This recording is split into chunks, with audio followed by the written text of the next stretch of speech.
تقدیر کیا ہے؟ اگر سب کچھ پہلے سے ہی لکھا لکھایا ہے تو ہم اپنے اعمال کے ذمہ دار کس طرح ہوئے؟ پھر اعمال کی جزا و سزا کیسی؟ پھر جنت و دوزخ کے کیا معنی؟ وضاحت فرمائے۔ بھئی سچی بات یہ ہے کہ اس سوال نے ایک عرصے تک مجھے بھی ستائے رکھا، اور میں سوچتا رہا کہ اگر واقعی اللہ تعالیٰ نے پہلے سے ہی سب کچھ لکھ دیا ہے کہ میں اتنے بج کر اتنے منٹ میں بیٹھ کے یہاں پہ ایک لیکچر دوں گا، یہ تقریر کروں گا، اتنے بج کر اتنے منٹ میں نماز پڑھوں گا، اتنے بج کے اتنے منٹ میں فلاں کو گالی دوں گا، فلاں کو تھپڑ ماروں گا، یہ پہلے سے ایک میرا شیڈول مرتب ہے اللہ کے ہاں، لکھا لکھایا پروگرام چھپا چھپایا موجود ہے، میرے کا قصور؟ تو لکھنے والے کا قصور ہے۔ بات تو خطرناک ہے نا، بات تو خطرناک ہے نا۔ تقدیر کیا ہے؟ عربی میں اس کے لیے ایک لفظ لکھا جاتا ہے دینی کتابوں میں، علم اللہ السابق، اللہ کا علم جو پہلے سے اسے حاصل ہے۔ اللہ کو معلوم ہے کہ آج میں اتنے بج کر اتنے منٹ پہ اپنی مرضی سے، اپنے ارادے سے، اپنی آزادی فکر اور آزادی عمل پہ، عمل سے کام لیتے ہوئے یہ کام کروں گا۔ اب بھائی کام تو میں اپنی مرضی سے کر رہا ہوں، اپنی آزادی سے، اپنے ارادے سے کر رہا ہوں، لیکن اتنی سی بات تو مانو کہ اللہ تعالیٰ علام الغیوب ہے، علیم بذات الصدور ہے۔ مجھے اپنے بارے میں پتہ نہیں ہے کہ کل 10:10 پہ میں کیا کروں گا، اس کو پتا ہے۔ مجھے اپنے بارے میں پتہ نہیں ہے کہ میں 10 سال کے بعد کہاں ہوں گا، کیا کر رہا ہوں گا، فلاں بج کے فلاں منٹ، اس کو پتا ہے۔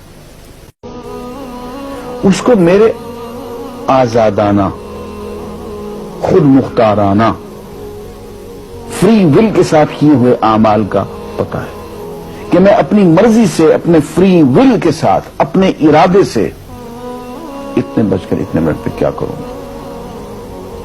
یہ اس نے اپنے ہاں لکھ رکھا ہے، اس لیے کہ اس کو پوری کائنات کا نظام چلانا ہے۔ اس کا علم جو ہے وہ صحیح ہے، لیکن اس کا علم میرے ارادے سے نہیں ٹکراتا ہے۔ یہ بات میں ایک مثال سے سمجھاؤں گا۔ میرے ساتھ ایک واقعہ پیش ہو گیا، اس دن مجھے تقدیر سمجھ میں آ گئی کہ ہوتی کیا ہے۔ 1971 کی بات ہے کہ یہاں اکاؤنٹنٹ جنرل آفس میں میں ڈپٹی اکاؤنٹنٹ جنرل تھا۔ اس زمانے میں ایک مشہور نجومی تھا شیخ صادق، یہاں قلعہ گزر سنگھ میں رہتا تھا۔ وہ پتہ نہیں بیچارہ زندہ ہے یا فوت ہو گیا۔ انہوں نے دروازہ کھولا، میرے کمرے میں آ گیا۔ کیا صاحب، ہم آپ کی خدمت کرنا چاہتے ہیں، ہم آپ کو مستقبل کے بارے میں کچھ بتانا چاہتے ہیں۔ میں نے کہا میرے پاس فضول باتوں کے لیے وقت نہیں ہے، میں علم نجوم وغیرہ کو، اس قسم کے یہ فضول باتوں کو میں نہیں مانتا ہوں، مشغول آدمی ہوں، ان چکروں میں مجھے مت ڈالو۔ انہوں نے کہا سر مجھے صرف 1 منٹ تو آپ دے دیں۔ میں نے کہا ہاں 1 منٹ دیتا ہوں۔ اس نے ایک بہت بڑا کاغذ میرے سامنے لکھا جس پہ 40 خانے بنے ہوئے تھے، 40 چیزوں کے نام لکھے ہوئے تھے، مختلف چیزوں کے نام، کتاب، قلم، اینک، کاپی، دوات، پینسل، میز، بادل، برکھا، مسجد، مندر، ایسی ایٹ رینڈم چیزوں کے نام، 40 چیزوں کے نام لکھے ہوئے تھے۔ وہ کہنے صاحب آپ ان میں سے کسی ایک چیز پہ انگلی رکھ دیں یا اس کا نام آپ اس کاغذ پہ لکھ دیں۔ اور مجھے یہ کہتے کہتے اس نے ایک پیس آف پیپر میری میز سے اٹھایا اور اس پہ کچھ لکھا اور اس کو یوں الٹا کے رکھ دیا۔ میں نے کہا تم نے یہ کیا کیا؟ کہنے لگے جی میں نے وہ چیز لکھ دی ہے، وہ نام جو ابھی آپ لکھیں گے۔ تو اب میں پریشان ہو گیا۔ تماشا کی بات ہے نا کہ جو چیز میں سوچ سوچ کے اپنے ارادے سے، اپنی مرضی سے ابھی لکھوں گا، اس نے پہلے جو لکھ کے وہاں رکھ چھوڑ دیے میرے سامنے۔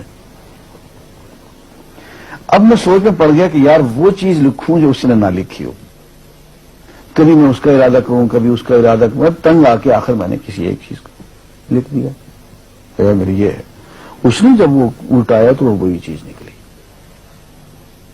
اب پتہ نہیں یہ کیا چکر تھا اس کا، خدا ہی جانے۔ کوئی اس کا علم ہوگا، کوئی فن ہوگا، کوئی تک بازی ہوگی، تک بندی ہوگی کوئی.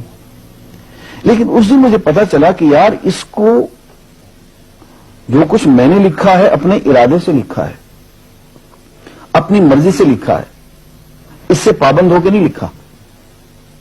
کبھی اس میں انگلی لگاتا تھا، کبھی اس پہ، کبھی اس پہ، آخر چن کے ایک لکھا میں نے. لیکن اس کمبخت کو پہلے سے پتا تھا کہ میں کیا لکھنے والا ہوں، اور اس نے پہلے سے وہاں لکھ کے رکھا ہوا تھا.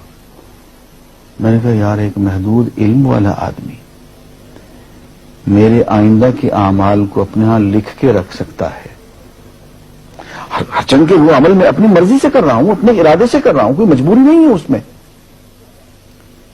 لیکن وہ میری مرضی والا عمل، میرے اپنے ارادے سے کیا ہوا عمل، پوری آزادی کے ساتھ کیا ہوا عمل، اس نے پہلے سے اپنے یہاں لکھ کے رکھا ہوا.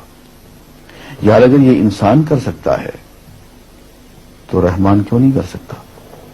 اس نے میرے سارے اعمال جو میں آئندہ چل کے کرنے والا ہوں، وہ سارے کے سارے اعمال اس نے اپنے یہاں لکھ کے رکھے ہیں.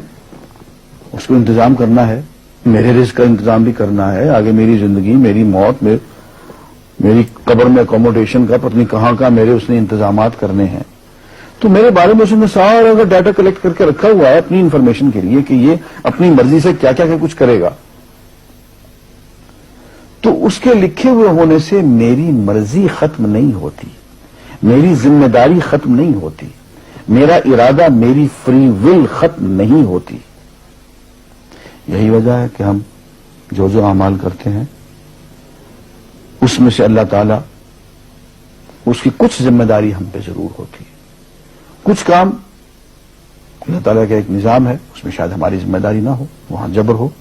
لیکن کچھ اعمال ایسے ہیں جن میں خالصتاً ہمیں آزادی حاصل ہے، ہمیں اختیار حاصل ہے، ہم ان کے ذمہ دار ہیں، ہمیں ان پہ جزا ملے گی، ہمیں ان پہ سزا ملے گی، اللہ تعالیٰ بچائے. اور جزا ملے گی تو جنت ہوگی، سزا ملے گی تو دوزخ ہوگی. لیکن آزادی عمل اور ارادہ ضرور ہے.